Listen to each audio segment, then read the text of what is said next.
G'day people, Dubster here. The rising cost of living, it's putting the squeeze on all of us, isn't it? And I just wanted to do a discussion video today and have a bit of a chat about it. While I was going through everything in my head, what I wanted to talk about today, I was actually reminded of a situation, a report that came out. Actually, I don't know if it came out from Lego, but if I go back, let's say around sort of 2013, 2014, somewhere around there, there was a story that came out about how the percentage of AFOLs or the percentage of the consumer, the adult consumer for Lego was 5%. And I remember we were talking at that time, I was doing the AP stream, we were talking in streams a lot about it, and we all found that quite hard to believe, as you know, it was all adults that all love Lego. We were thinking, we're only 5% of Lego's sales. We sort of struggled with that. Whether that was correct or not, I don't know. You know, a lot of people said, you know, Lego don't care about adults, you know, they're only 5% of sales and all that sort of garbage. I mean, I don't think Lego's ever felt that way. I mean, they've always supported lugs and you know, so forth. So, you know, we've always, you know, at that stage we had modulars, we've got UCS sets. So, yeah, I don't think that's quite the truth there. But I just think how much it's changed since then. I mean, it's quite incredible now to think that, I mean, we've got targeted 18 plus sets from Lego. So definitely the climate has changed. So whether, you know, like I said, Lego never not cared about the adult consumer, but they sure as hell care a lot more now than what they did. So it'd be interesting to know what percentage we are now, wouldn't it? You reckon we've hit a fifth? You reckon we're at 20%? Yeah, let me know what you think. I'd love to know if you just look at, let's pick a number, let's say 1,500 pieces, 1,500 pieces. How many sets are released each year now that are over 1,500 pieces compared this to say 10 years ago, even 5 years ago? That'd be interesting too, wouldn't it? Because it feels like it's a hell of a lot more. Well, I know it's a hell of a lot more now. But yeah, let's get on to this topic today. So the rising cost of living, everything is going up. Christ, a week ago, I was looking at a lettuce for 10 bucks. 10 bucks for a dirty old lettuce. It's got nothing in it but water. Pretty crazy, isn't it? So yeah, several reasons for that. Here in Australia on the East Coast, we've had a lot of flooding. So yeah, that always puts, you know, pressures on farms and produce. So yeah, so there's more that goes into that than just like rising transport costs. But yeah, you know, electricity costs, like everything's just going through the roof. Yeah, let's look at fuel costs. So I think that's the big kicker. What was diesel here? Going back, I think we're paying around $1.50. Now, currently we're up to about $2.20 for diesel. We have had a little reprieve from our government. They cut the fuel excise. So here in Australia, we pay, I think, don't quote me on this, but I think it's 55 cents a litre in fuel excise. They cut that in half, so we got a little bit of a reprieve. That's only for 6 months. So they gave us that reprieve. Fuel went down. Now it's back exactly pretty much where it was before we got that reprieve. So they think we've got to add that fuel excise back on. Holy dooly. And it doesn't look like there's any slowing down with the rising fuel costs. You know, yeah, absolutely crazy. So a lot of pressures on the cost of living. So what's that mean? It means inflation is soaring. The way to counter-react soaring inflation is raise interest rates. So anyone with a mortgage, they're going to be under more pressure again. So you know, you got this little family here that they were doing all right.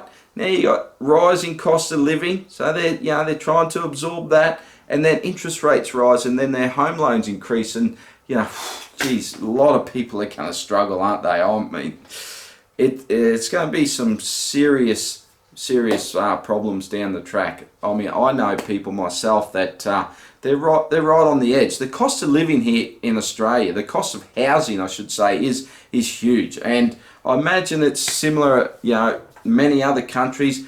So the cost of housing is higher than ever. So you've got young people taking out massive loans to pay for these homes, and now interest rates are going to go up. They're going to struggle. They're not going to be able to pay them. They're going to lose their homes. What's that mean? Property values are going to drop. So even if you can manage to pay it off, if you want to sell and you want it to get out, you're going to get less for your home. I mean, it's a vicious circle, and we're in for some doom and gloom. I don't like to be doom and gloom on my channel. I always like to bring a positive outlook on things, but I'm afraid it is going to get a lot worse before it's going to get any better. So what's the best thing for a company to do when families have got less discretionary spending? Well, let's increase prices. So yeah, great call, Lego, to increase your prices. Now there's two sides to this story. So, and if you haven't heard, in August, the cost of the retail prices are going to go up on new sets and existing sets. So yeah, we're going to see a price bump across the board. Some sets more than others. Unfortunately, it's the adult related sets that are seeing the biggest increase. I mean, unfortunately for us, it is understandable why they're doing it like that. Of course, they still want families to be able to buy, city sets and the like for their kids. So yes, I do understand that. But unfortunately, I'm in the position where it's going to cost me a hell of a lot more to buy my Lego. So there's two sides to the story, that I'm seeing on a whole from people. From Lego, it's just greed. And there's an element to that I do agree to. There's the other side of the coin, with rising costs, rising production costs, rising shipping costs, rise of materials. Of course, they have to pass that on to the consumer. So, do I agree with that? Well, definitely on the rising costs, their rising production costs, no argument. I'm sure they're feeling the pinch there too. Where I am, if I'm in the middle and I'm thinking, that if we look back last year for Lego, they made record profits. Moving forward, do they need to make record profits year on year on year? Personally, I don't think how that's sustainable. That's the outlook of companies. Unfortunately, I don't think anything was learnt from the global financial crisis, because I think we're sailing back into that territory again.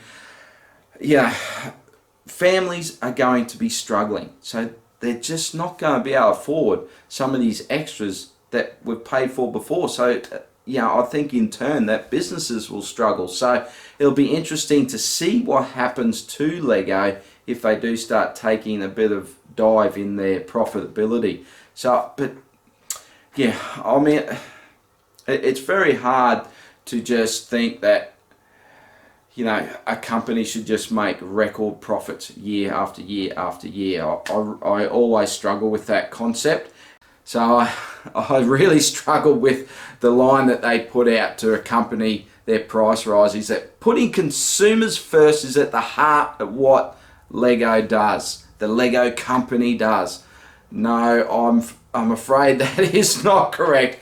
Profit is what's first. Of course, you need the consumers to make that profit, so we're definitely in the mix, but it's not what is number one. I mean, if Lego just said, look, we don't care if we made half the profit that we made last year, as long as we make a profit, we remain sustainable. I mean, we all want that for Lego, don't we? We want them to continue. We want them to be a great company. We want them to produce all these awesome products. So we want them to be viable. But to think that they need record profits to do that every year, year on year, that's where I struggle, and that's that's what I call a bit of BS. So so let me know your thoughts on that. It's a touchy subject. I mean, some people just want to back Lego 100% no matter what, and other people just really want to bag out on Lego. I'm kind of in the middle, there's definitely an element of greed to what they're doing, but there's they have got a business and they have got employees and they have got all that to protect as well. So, you know, there's a lot riding on that. And with all these families that are going to be struggling with less discretionary spending, some businesses are really, really, really going to take a hit. And when businesses take a hit, what happens? People lose their job, and then it's just going to make the situation worse. So yeah, it's pretty scary, you know, when you look at it all on a whole. It's a very scary situation. What do you think about it? I'm no expert, that's for sure. Yeah, don't take anything I'm saying as any sort of expertise. It's just, you know, I'm a family man. I support my family. You know, I love to enjoy life as I go as well. So I like to be able to enjoy my hobby. So that's my point of view. So that's where I come from. So yeah, what are your thoughts? Let me know in the comments. Now, what am I going to do with my collecting? So I think this needs to be explored even more. But let's just have a look what's happened with me. So I've had a first quarter of this year of 2022. I've had a first quarter very, very little Lego spending. In the second quarter, I actually had a little bit of a windfall, and I've been selling some Lego sets as well. So I've actually been doing a bit of purchasing. So I've been having a bit of a good time. In all this doom and gloom, I have been spending up a little bit. So I'm going to have some haul videos coming up to share with you soon. So yeah, so looking past that, how am I going to move forward? Well, I think in the last 6 months of this year, I'm definitely going to have to tighten the belt and just see how things go. Unfortunately, well, I'm not going to say unfortunately because I'm really looking forward to it, but we got that awesome 90th anniversary castle set that's going to be coming out in August, and I'm really looking forward to that. So that's definitely on the top of my list. Unfortunately, it comes out in August when all these price rises are, so it's definitely going to have a higher price tag now than what it would have. So yeah, that's going to hurt somewhat, isn't it? Yeah, so the second half, you know, it's going to sort of tighten up a little bit. I am looking at the moment of trying to pick up some of the sets on my wanted list. So I want to try and grab them now before this price rise comes, and it's a really good time to buy in the middle of the year here in Australia. End of financial year, there's lots of sales, there's lots of vying for our tax money, so we're all going to get a tax return, so that's something I might use to buy some Lego as well. So yeah, so they're all vying for our dollar at this time of year, and there's some really good bargains. So my advice, if you can afford it, take advantage of some of those bargains. Try and pick up some of those sets on your wanted list that you know are going to go up in price. But looking beyond that, looking at the big picture on what I do here, what I love to do with Lego, there's a few things. You know, I love building sets, I love collecting sets, I love building customs, and I love building mocks. So to put those three things into how am I going to be able to afford this moving forward, well, that is the big question. I mean, anyone that just builds sets, if you look at a current big set that retails for $300, if you want to build that as a mock, you'd be looking at least double. So that just give you an idea how expensive it is if you want to do your own custom and mock building. It's hugely expensive. So yeah, I love doing all three. So I'm in a position where, you know, something has to give, and that's why I think a video in the future, I'll do a video where I've actually want to reveal what I want to do, because I've made some decisions that I'm not really comfortable with at the moment. I think, you know, they're harsh decisions, they're decisions that have to be made. Like I said, I'm not really comfortable. I want to just spend a bit more time and make sure that that's the way I want to go. But basically, when it comes to custom building, mock building, I really need to focus on the things I really love and the things I really want to do. So I have to question myself, am I doing that now? So I have to answer that question, and it is difficult to give you an answer. And when I do know more about how I want to move forward on that, I will let you guys know. And then of course set collecting, well, definitely that's going to have to be cut back as well. So yeah, nothing definite on how I want to move at the moment. like I said, I just want to ride this year out and see how things go.